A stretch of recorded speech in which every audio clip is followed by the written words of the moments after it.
M news కి స్వాగతం. మండపేట పట్టణం కొండపల్లి వారి వీధిలో వెంచేసి ఉన్న శ్రీ మహాగణపతి కనకదుర్గమ్మ అమ్మవారి ఆలయం వద్ద దేవీ శరన్నవరాత్రి ఉత్సవాలు ఆలయ కమిటీ సభ్యుల ఆధ్వర్యంలో ఘనంగా ప్రారంభించారు.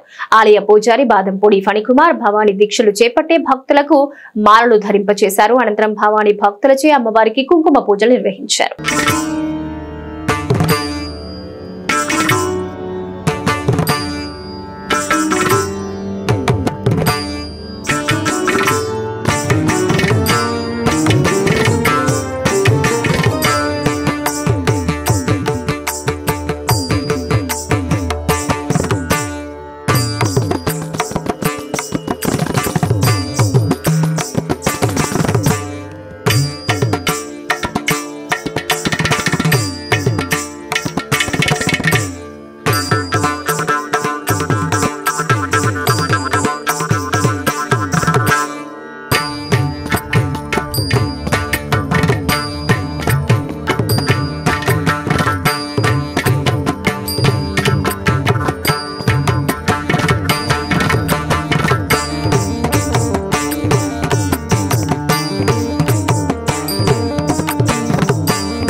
మరిన్ని తాజా వార్తా విశేషాల కోసం ఎం న్యూస్ ని సబ్స్క్రైబ్ చేయండి, మీ మిత్రులకు షేర్ చేయండి.